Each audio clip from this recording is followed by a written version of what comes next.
Well, if you haven't noticed yet, not only is real estate values up in San Diego, but rents skyrocketing, set to go even higher. My boy Benny Charles is here. What's up, brother? My brother. Gonna chat with you today. It's great to see you. Great to see you too, man. I mean, rents are going up. It's driving people crazy. I get the calls from the single mom who's getting their rent raised and wants to buy a house. And you know, rates are up, prices are up. It's equally difficult now.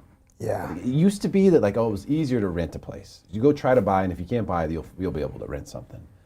Now we're seeing inventory on rentals super, super low. Rents up huge. Rent.com, in fact, 2-bedroom rentals in San Diego, their data, 35% higher. Crazy. In 1 year for rents for a 2-bedroom apartment. So we're seeing rents go up a lot, and I've started to see that affect the real estate market from a demand perspective. When people call and say, hey, rent's so high, we thought we may as well buy. Right. And you know, when you see, you know, interest rates going up as well, those two things kind of culminate in just sort of a positive element for the real estate market, don't you think? Correct. It makes real estate go up. Rents going up. Yeah. Supply demand, inflation, mandates. It's all funneling rent up. Yep. Rent higher. And one of the things that, like, when I look back, so I was, you know, around for the crash and was involved in that. And I remember you could rent, there were so many houses for rent because everyone was a real estate investor. Right. So there was tons of houses for rent. Rent was super, super cheap. You could rent single family homes for $2,000. Yeah. And so in that market, there was no bedrock of strong rents. Whereas in this market, now it has been a bedrock for quite some time that rents are very strong. That helps because buyers look at it and go, well, if we're going to pay that much, we should own something. I can't flush that much money away on rent. I can't put that much money down the drain. We've got to be buying if we're spending that much. So when that happens and it continues, what it does is it causes this cycle. People go through this cycle of, you know, oh, well, rents are too high, so we're going to buy. Right. Oh, we're having a hard time buying. Let's go look at rent. Oh gosh, that's the same mess. Same thing. Yeah. So let's go back over here. We at least need to own. Right. You know, and so people are kind of swirling around in that bowl. In the meantime, I don't know if you've seen in this data yet. I should have posted it on my channel already. But the market for Airbnbs and month-long rentals is going bananas. You're kidding me. That's new to me. Going bananas because it's the one place where people can go where you don't have a bidding war. There's no qualification process. It's a cash situation. Right. Hey, we can rent this place month to month for X number of dollars as long as we have the money. That's got to be extremely high. It's very expensive. That's got to be $200-300 a night. Yeah. $6,000 a month. Yeah. It's expensive, Yeah. but it's a place to live Right. while you're trying to figure it out. And so I think what we're seeing is that a lot of people who are in that limbo phase are going to an Airbnb. They're renting out, you know, something that's expensive for them, but it's like, you know, this is really the only option that they have because getting into a house is difficult. It's going to take time. Right.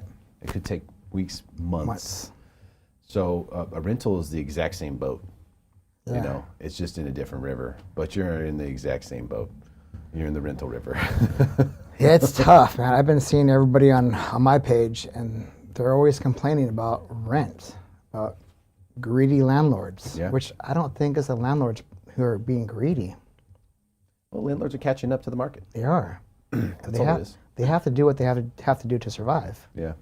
I think a lot of landlords have been extremely friendly to tenants, and they haven't charged the full market rent, and they've been hovering in that 10 to 15 to 20% below market rent, and then market rents go up 40% in 2 years, and all of a sudden there's this huge gap, and they go, okay, I can't have that kind of gap. Yeah. I got to close that gap at least a little bit. Right. And that's what we're seeing now. We haven't really seen the greedy landlord phase yet. That hasn't happened. That hasn't happened. But I think it might be coming. I think what they're going to do is they're going to protect their assets. When you're told you can only raise rent, was it 8% a year or 8 or 9? I think it's 5. Is it 5%? I thought it was 8 or 9, but maybe 5. You're only allowed to rent at 5%. As a landlord, I would think, man, what if my roof breaks or has a leak?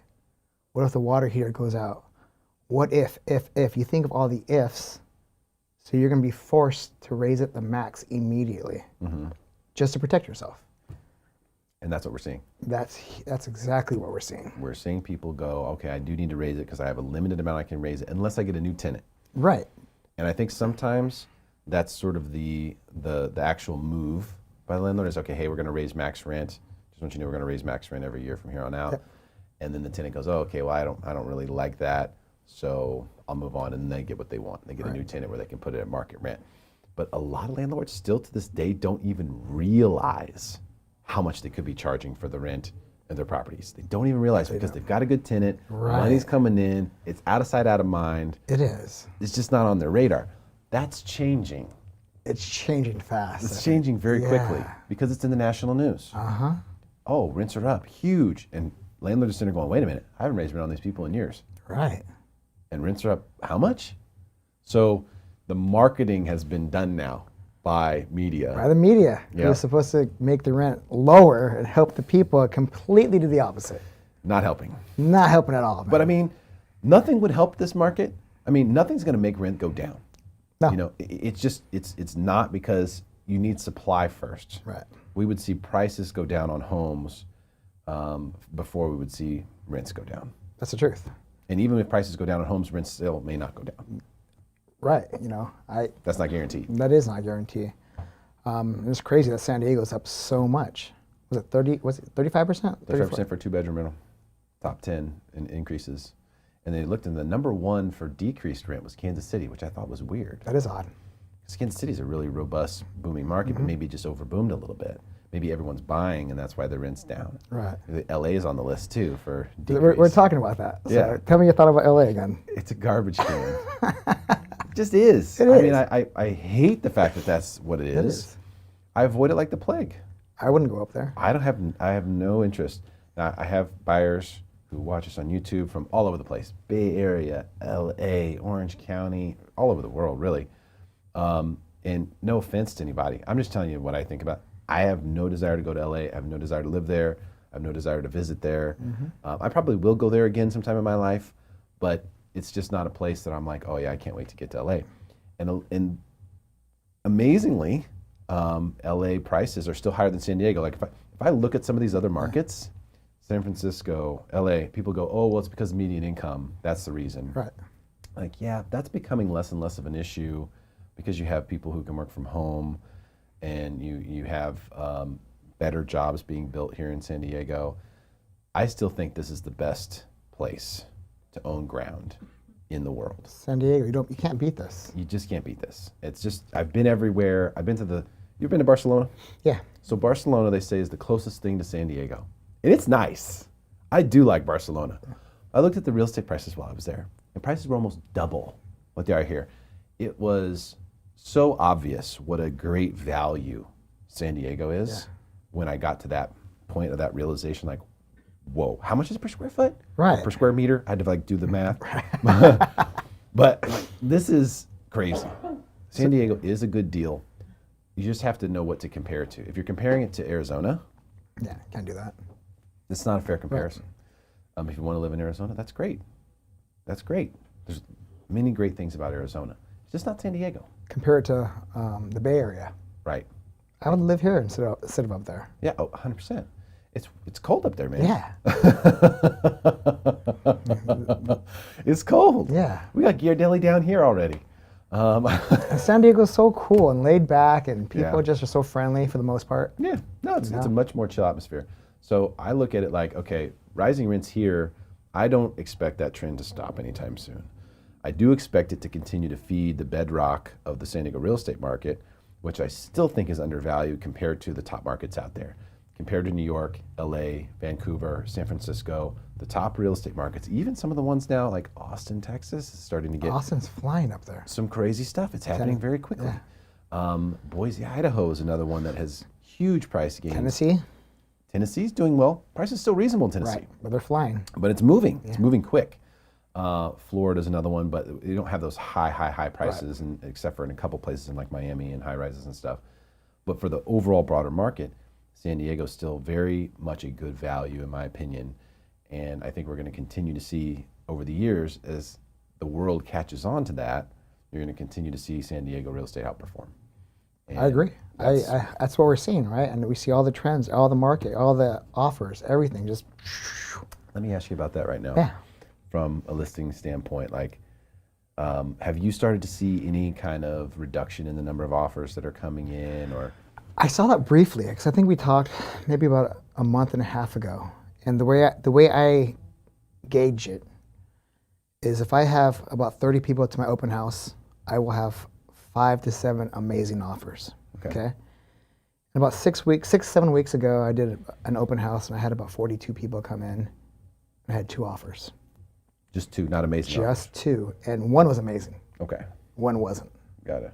So we got a great offer for it, and did a wonderful job. That had me thinking maybe we're starting to slow down, but that was just a blimp, because then the next house I put on the market, 20 offers again, 20 offers again. So I don't know if that was just a blimp or a correction. Probably just that happens in the market, and that's why you have to stay after it if you're a buyer. Yeah. Because you never know when the market's going to soften up for just a split second, Right. and you're going to be able to snatch a property. You know what I am seeing right now? About three of my purchases that I've had right now, the appraisal's been horrible. Coming in low? Coming in low. Huh. Interesting. The only time it's not coming in low is a VA loan, Okay. which, that's a whole nother story, but that's why I love VA loans, Me too. Seems like the appraisers to kind of take care of their people. Well, VA appraisers have a lot of leeway in an increasing market to do an appropriate job with the appraisal. They have the ability to consider a little bit more than conventional appraisals. I know everyone prefers conventional offers and stuff like that, but they don't have quite the same leeway. I will take a VA anytime over conventional. If they have money, they're putting a little bit of money down. Mm-hmm. Even if it doesn't appraise, they're still putting the same amount of money down. It doesn't affect a single thing. Right. That's why I'll take a VA any day over conventional FHA. That's my go-to. Plus, we're helping our brothers out, right? Yeah, absolutely.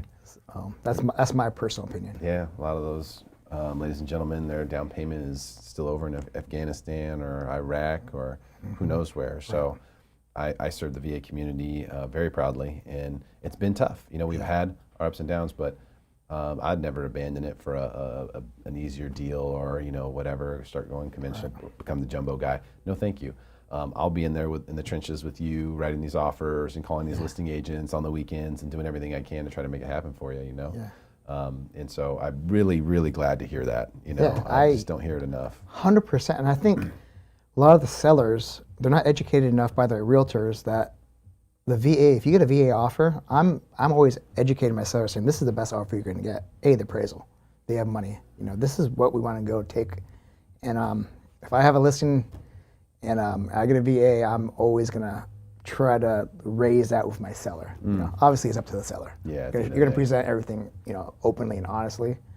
But if they're always going to ask my opinion, and I'm always going to be, this is VA, man. Yeah. I'm always going to take, bring that up a little bit higher, a little notch. Yeah, I appreciate that very, very much. And so the veterans out there who've been, staying at this game right now, which has been, it's a real battle out there. Just writing offers on properties, seeing properties, getting excited, going through that cycle as a buyer, like seeing one, really liking it, getting excited about it, not getting it, going through that over and over and over. It's trying. It's trying. It is. I met with a VA, a veteran, did an open house, and I told him that one of my biggest regrets was not serving. Mm-hmm. And he said, Benny, he said, there are people who serve, there are people who serve those who served, and that's you. Yeah.